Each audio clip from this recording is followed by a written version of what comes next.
Hey guys, it's Nits here. Today we're going to be talking about a very interesting topic that involves the Lenovo Legion. And in this video I'm going to talk about things that you must consider before buying it, whether like choosing AMD or Intel versions of it, and as well as other hardware specifications.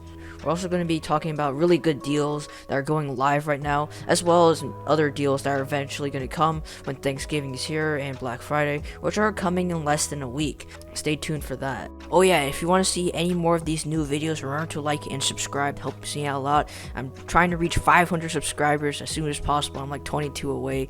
So yeah, remember to do that, and let's get right into the video. Alright, so the first thing is very interesting, which is the CPU you should consider, whether AMD or Intel. Now, when it comes to which one's better when it comes to price versus performance, I would say AMD is the clear winner here. Now, when it comes to desktop CPUs, it is more controversial, but I would say AMD would be a better choice when it comes to laptops.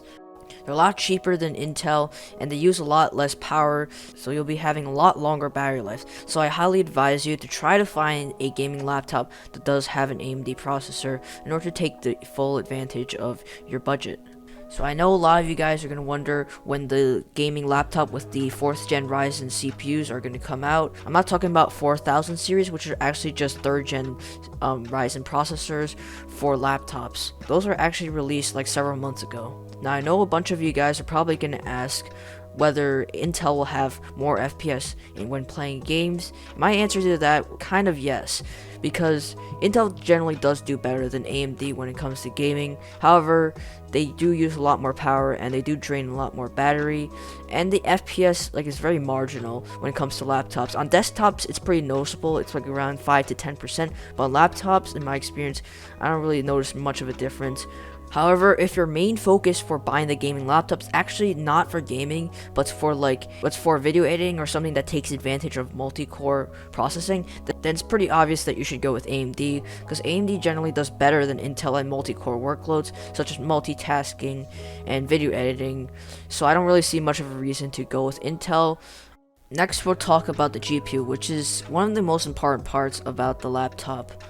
Now, a common mistake people do is that they buy a very powerful GPU on the gaming laptop, and then they just get that laptop which has a low refresh rate, which is actually pretty bad in my opinion. Getting a very powerful GPU only to be capped at 60Hz on a gaming laptop is probably one of the worst things you can ever do to your budget. It's kind of like throwing away money, because you should probably get a very high refresh rate if you're going to go with a very powerful GPU. Like even a GTX 1660 Ti, I'd still recommend a 144Hz refresh rate or 120Hz, because it is capable of getting like around 100 FPS like in AAA titles. Like you can lower the settings even if that doesn't work. I think 144Hz is a sweet spot for pretty much all high-end GPUs. I think 240Hz or 300Hz is kind of overkill. It's not very noticeable compared to 144Hz. It is actually noticeable when it comes to responsiveness, but that's kind of like a different story. So just remember to check the specs of the laptop and make sure it has a very high refresh rate, like at least 100Hz, and you'll be completely fine. Now, if you're buying a gaming laptop like the HP Pavilion that has a GTX 1650, then this isn't really going to matter, because that graphics card is only capable of getting like 60 FPS in like most modern day AAA titles. Now, when it comes to which GPU to pick, whether it's AMD or Nvidia, I just recommend Nvidia, because it's not very common for laptops to have AMD GPUs. I know there's a very few, like some Dell G5 SEs. And you're probably going to wonder whether the 6800 XTs are going to exist on the laptops, and that's probably not going to happen since it just got released like a few days ago, and Thanksgiving is just coming in like a few days, so there's no way you're going to find a laptop with the new 6000 series. Now, the next thing we're going to talk about is the display, and it's something you should consider when buying the Lenovo Legion 5, because it actually does play a big role in gaming, especially if you're going to do content creation like video editing. Now, as my opinion, I think 300 nits is a good spot for gaming. It allows you to see clearly in dark places when you're playing some games. If you want to do some video editing and content creation, make sure that your display is very color accurate. Personally, the Lenovo Legion displays, in my experience, have really good color accuracy. They're better than a lot of the other cheaper gaming laptops, so you don't have to really worry about that. But just make sure the brightness is at least 300 nits. don't get like a 250 nit screen because that's a little bit too dim. I also know that a lot of you are probably going to ask which Lenovo Legion should I choose, whether it's the Lenovo Legion 5P or the Lenovo Legion 5 or the Lenovo Legion 7 or even the 7P if that ever comes out. Now, I don't really recommend the Lenovo Legion 5P if you're going to be involved in some video conference meetings, which is kind of a deal breaker for me because I actually tend to use the webcam a lot, and the Lenovo Legion 5P doesn't have that. When it comes to picking the Lenovo Legion 7 or the Lenovo Legion 5, I don't really think it matters because there's not much of a difference.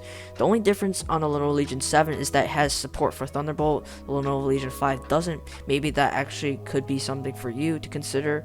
And it also has RGB glowing.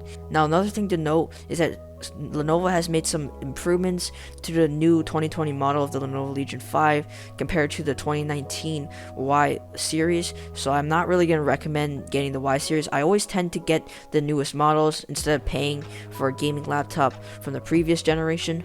I also recently did a review on a Lenovo Legion 5 which had the Ryzen 7 4800H paired with the GTX 1660 Ti a few months ago, so I highly recommend you check that review out if you're interested, and I think that's a very solid and good value, good gaming laptop.